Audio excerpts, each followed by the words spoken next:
Hi guys, welcome back to my channel Rachana Kanagula. Okay, so ఈ రోజు ఏంటంటే ఈ రోజు ప్లాన్ యాక్చువల్ సికింద్రాబాద్ కి టెంపుల్ కి వెళ్తున్నాము. నానా బండి వస్తున్నారు ఇక్కడికి. సో వాళ్ళు వచ్చిన తర్వాత నలుగురం కలిసి వెళ్తాము.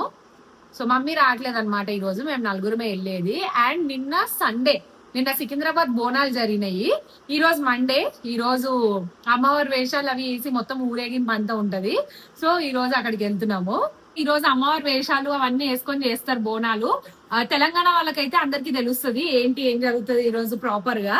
సో ఎవరన్నా తెలియని వాళ్ళు ఉంటే వీడియో చూడండి. నేను మోస్ట్లీ అన్ని క్యాప్చర్ చేయడానికి ట్రై చేస్తా, బట్ సికింద్రాబాద్ బోనాలు ఎంతవరకు కవర్ అవుతుందో నాకు తెలియదు. మేమైతే ఎవ్రీ టైం హైదరాబాద్ బోనాలు ఖచ్చితంగా వెళ్తాం, చార్మినార్ ఇవన్నీ.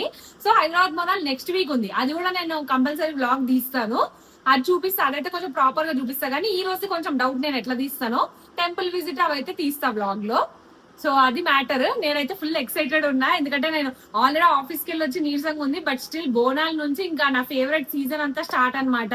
లైన్ గా బోనాల నుంచి సదర్ దాకా మొత్తం ఫుల్ పండగ మాకు ఇక్కడ. అది మ్యాటర్. ఇప్పుడు నిద్ర ఉండదు నా వల్ల, ఇక్కడ నిద్ర ఉండదు ఈ మనిషికి. ఎందుకంటే నేను నైట్ 3-4 అయినా సరే వినాయక చవితి నిమజ్జనాలు, అమ్మవారి లాస్ట్ ఇయర్ మార్నింగ్ 6 వరకు లాస్ట్ ఇయర్ వినాయక చవితి నిమజ్జనాలకి ఏమైంది తెలుసా? లాస్ట్ ఇయర్ ఏదో పన్ను ఉండే, last year before year every year ఇంతే అవుతుంది.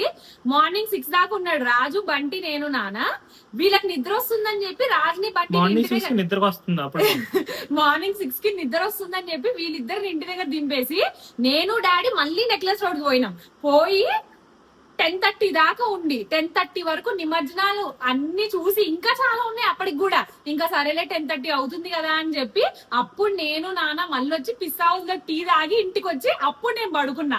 అది అట్లా ఉంటది అనమాట. ఈ సీజన్ స్టార్ట్ అవుతే నా ఎనర్జీ, ఎక్కడ లేని ఎనర్జీ అలా పుట్టుకుని వస్తుంది.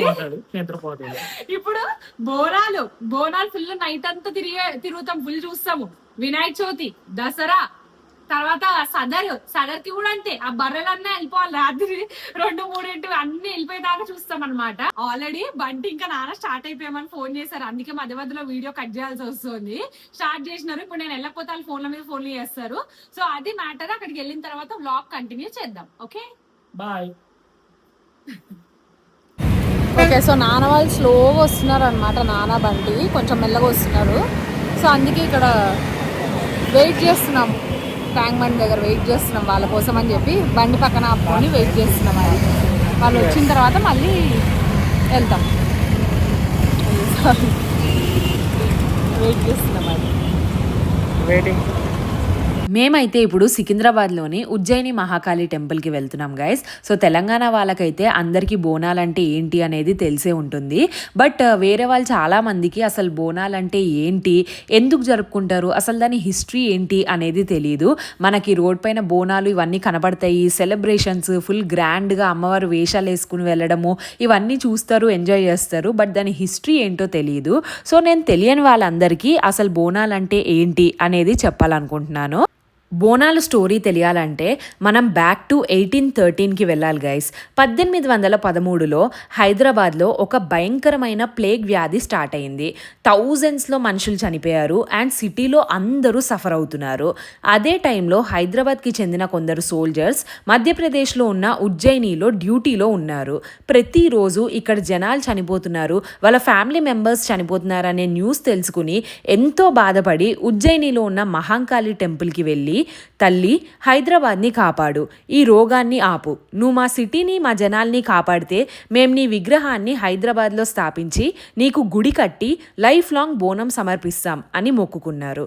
సోల్జర్స్ మొక్కుకున్నారో లేదో హైదరాబాద్లో ప్లేగ్ స్ప్రెడ్ అవ్వడం ఆగిపోయింది. కొన్ని డేస్లో అంతా బ్యాక్ టు నార్మల్ అయిపోయి సిటీ మొత్తం సేఫ్ అయిపోయింది. ఇది అమ్మవారి అద్భుతమే అని అందరూ నమ్మారు. సో వాళ్ళు ఇచ్చిన మాటను నిలబెట్టుకోవడానికి 1815లో సురుటి అప్పయ్య అనే సోల్జర్ లీడర్షిప్లో ఉజ్జయినిలోని సేమ్ అమ్మవారి యొక్క వుడెన్ రెప్లికా చేయించి గుడి కట్టించి బోనం సమర్పించారు. ఇది సికింద్రాబాద్ ఉజ్జయిని మహాకాళి యొక్క స్టోరీ. అండ్ నెక్స్ట్ లాల్ దర్వాజా బోనాలు. లాల్ దర్వాజాలోని సింహవాహిని మహాకాళి టెంపుల్లో బోనాలు జరుపుకుంటారు. దీని హిస్టరీ వచ్చేసి 1908లో హైదరాబాద్లోని మూసీ నది పొంగి ఎంతోమంది చనిపోయారు. అందరూ రోడ్ల మీదకు వచ్చేసారు. ఇల్లు పోగొట్టుకొని వాళ్ళ ఫ్యామిలీ మెంబర్స్ని పోగొట్టుకొని చాలా కష్టాలు పడుతున్న సిచ్యువేషన్లో అప్పటి నిజాం మీర్ మెహబూబ్ అలీ ఖాన్ వాళ్ళ పిఎం కిషన్ పెర్షద్ యొక్క అడ్వైస్ తోటి అమ్మవారికి బంగారు చాటలో పట్టుచీర, ముత్యాలు, గాజులు, పసుపు కుంకుమలను లాల్ దర్వాజాలోని గుడిలో పూజ చేయించి ముంచెత్తిన మూసీ నదికి సమర్పించడంతో వరదలు ఆగాయి అని అంటారు. సో అక్కడి ప్రజలు అమ్మవారికి అప్పటి నుండి బోనాలు సమర్పించడం స్టార్ట్ చేశారు. ఇవి బోనం యొక్క హిస్టరీ. బోనాలు ఎవ్రీ ఇయర్ ఆషాఢ మాసంలో వచ్చే ప్రతి సండే జరుపుకుంటారు. ఫస్ట్ వీక్ గోల్కొండలోని జగదాంబ ఆలయంలో స్టార్ట్ అవుతుంది. సెకండ్ వీక్ సికింద్రాబాద్లోని ఉజ్జయిని మహాంకాళి టెంపుల్లో జరుపుకుంటారు. అండ్ థర్డ్ వీక్ లాల్ దర్వాజాలోని సింహవాహిని మహాంకాళి టెంపుల్లో జరుపుకుంటారు. అండ్ ఓన్లీ ఈ టెంపుల్స్లో మాత్రమే కాదు గైస్, బాలాపూర్, ఉప్పల్, చిల్కల్గూడ, తార్నాక, అంబర్పేట్ ఇలా తెలంగాణలోని ఎన్నో టెంపుల్స్లో బోనాలు గ్రాండ్గా సెలబ్రేట్ చేసుకుంటారు. సో ఇప్పుడు మీకు బోనాలు హిస్టరీ ఏంటనేది అర్థమైంది. ఇప్పుడు అసలు బోనాలు అంటే ఏంటి, సెలబ్రేషన్స్ ఎలా జరుగుతాయి అనేది తెలుసుకుందాం. ఫస్ట్లీ బోనం అంటే భోజనం అని అర్థం. ఎవ్రీ ఇయర్ ఆషాఢ మాసంలో బోనాలు జరుపుకుంటారు. ఆషాఢ మాసంలో అమ్మవారు తన పుట్టింటికి వస్తుంది అని నమ్మకం. ఇంటికి వచ్చిన ఆడపిల్లకు నచ్చిన వంటలు వండి బోనాలు పెట్టి అమ్మవారికి స్వాగతం పలుకుతారు. మీలో చాలామంది ఆడవారు తమ తలపై కుండను పెట్టుకొని గుడికి వెళ్ళడం చూసే ఉంటారు. అదే బోనం. కొత్త మట్టి కుండలో అన్నం, బెల్లం, పాలు, పసుపు ఇవన్నీ వేసి కుండ బయటంతా పసుపు రాసి వేపాకులు కట్టి డెకరేట్ చేస్తారు. అండ్ కుండ పైన దీపం పెట్టి అమ్మవారికి సమర్పిస్తారు. అండ్ ఇలా సమర్పించడానికి కూడా ఎన్నో అందమైన అర్థాలు ఉన్నాయి. మట్టి కుండ అనేది ప్యూరిటీ అండ్ న్యూ బిగినింగ్కి సింబల్. అన్నం, పాలు, బెల్లం ఇవి హెల్త్ అండ్ వెల్త్కి సింబల్. పసుపు అనేది యాంటీసెప్టిక్ అండ్ వేపాకు అనేది మెడిసిన్. దీపం చీకటిని తరిమి కొట్టడానికి సింబల్. అండ్ ఆడవారే ఈ కుండలను ఎందుకు తీసుకెళ్తారంటే ఆడవారు శక్తికి నిజమైన రూపం. వీటికి ఎంత బ్యూటిఫుల్ మీనింగ్స్ ఉన్నాయో కదా. నెక్స్ట్ వచ్చేసి పోతురాజు. ఈ ఊరేగింపు అనేది స్టార్ట్ అయ్యేది పోతురాజుతో. ఈయన అమ్మవారికి సోదరుడు. బేసిక్గా పోతురాజు అమ్మవారికి బాడీగార్డ్ లాగా. ఈ పండుగనంతా ముందుండి నడిపించేది పోతురాజు. పోతురాజు చేతిలోని కొరడా తగిలితే చాలా మంచిది అని జనాల నమ్మకం. బోనాలు ఇక్కడితో ఆగిపోవు. నెక్స్ట్ వచ్చే 2 స్టెప్స్ రంగం అండ్ ఘట్టం. రంగం అనేది పండుగ తర్వాత రోజు జరుపుకునేది. పెళ్లి కాని ఒక యువతి వచ్చి మట్టి కుండ పైన నుంచుని భవిష్యవాణి చెప్తుంది.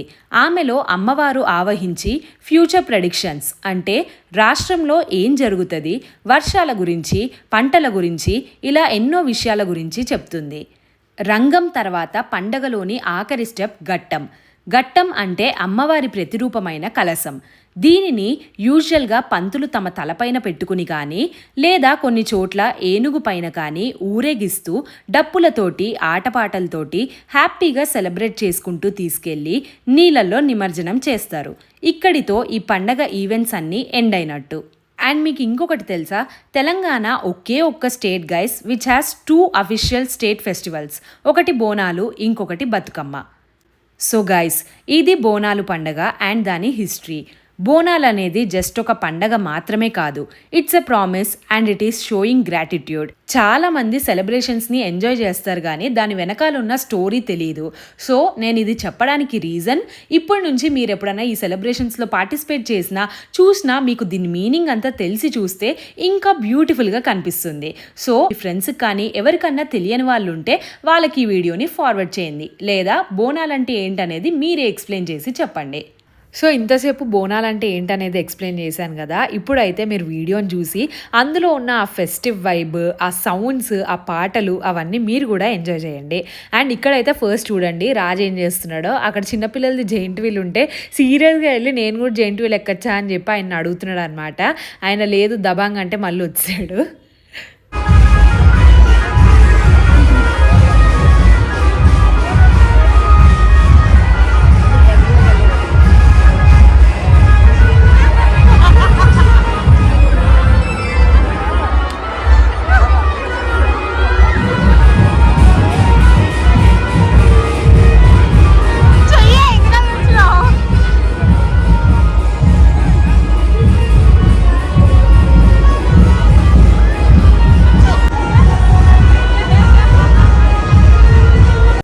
నాకైతే Bonalu is one of my favourite festival guys. Bonalu ఒక్కటే కాదు, ఇక్కడ నుంచి స్టార్ట్ అయ్యే ప్రతి పండుగ, గణేష్ చతుర్థి, దసరా, దివాళీ అండ్ సదర్, ఇవన్నీ నా ఫేవరెట్ ఫెస్టివల్స్. ఆషాఢ మాసం స్టార్ట్ అయిన దగ్గర నుండి మాకైతే ఫుల్ ఫెస్టివల్ వైబ్స్ స్టార్ట్ అయిపోతాయి ఇక్కడ.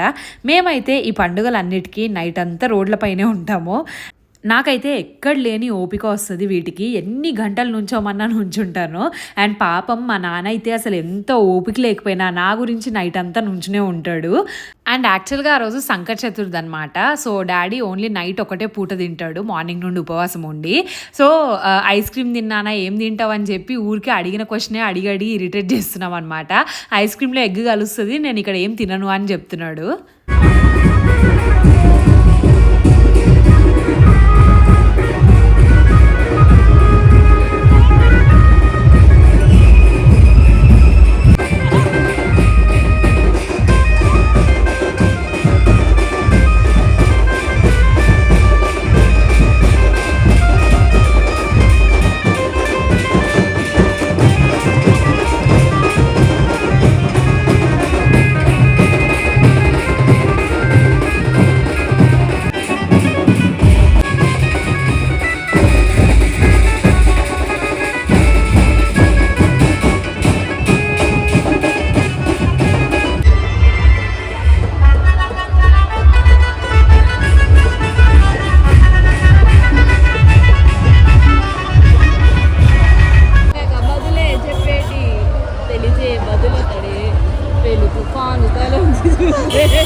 గైస్ యాక్చువల్గా ఆ రోజు నేను మొత్తం క్లియర్గా కవర్ చేయలేకపోయినాను.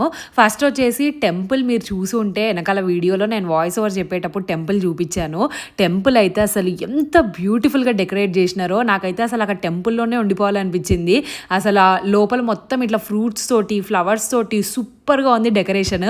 ఒకవైపు నుంచి ఫుల్ ఏసీ, చల్ల గాలి, అసలు చాలా బాగుండే. బట్ ఆబ్వియస్గా హెవీ రష్ ఉంది కాబట్టి తొందరగా అందరినీ బయటకు పంపించేసినారు వెంటనే, ఎక్కువసేపు ఉండనివ్వలేదు అసలు ఎవరిని.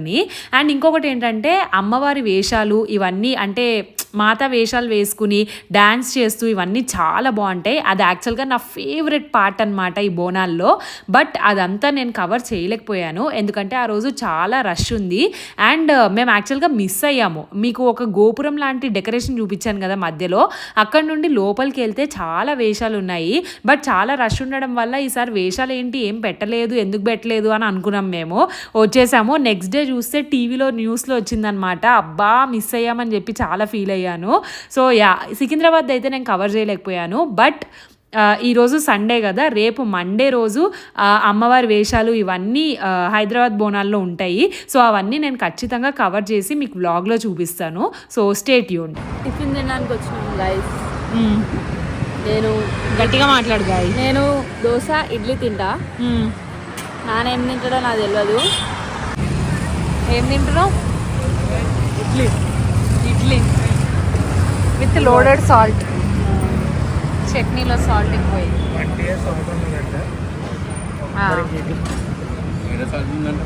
చట్నీలో సాల్ట్ ఉందంట.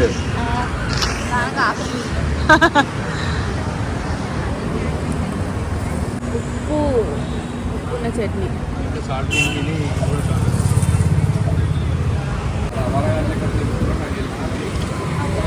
నువ్వేం తాగుతున్నావు? జ్యూస్? సిగ్గుశరం లేనోడు, నోర్మయ్యి సిగ్గుశరం లేనోడు. ఇందాకే థమ్స్అప్ తాగాడు, మళ్ళీ ఇప్పుడు మ్యాంగో జ్యూస్. నువ్వేం తాగుతున్నావు? Pineapple juice. నానేం తాగుతున్నాడు? ఏం తాగుతున్నాడు? అది ఎగ్గులాగే ఉంది. నాన్న ఏం తాగడంట. నాన్న నువ్వు ఎందుకు ఏం తాగు? ఏం బాగు ఇక్కడ. నేను watermelon juice, healthy watermelon without sugar, నీలా గట్టిగా మ్యాంగో. వెళ్ళేటప్పుడు టిఫిన్ తినేసి జ్యూస్ తాగేసి ఇంటికైతే స్టార్ట్ అయిపోయాం గైస్. సో ఈ వీడియోకి అయితే ఇంతే. మీకు కనుక వీడియో నచ్చినట్టయితే please don't forget to like, comment, share and subscribe. And అలాగే ఆ గంట బటన్ని నొక్కుంచండి. నేను ఎప్పుడు వీడియో పెట్టినా మీకు వెంటనే నోటిఫికేషన్ వస్తుంది. సో మళ్ళీ నెక్స్ట్ వీడియోలో కలుసుకుందాం. అంతవరకు బాయ్ బాయ్.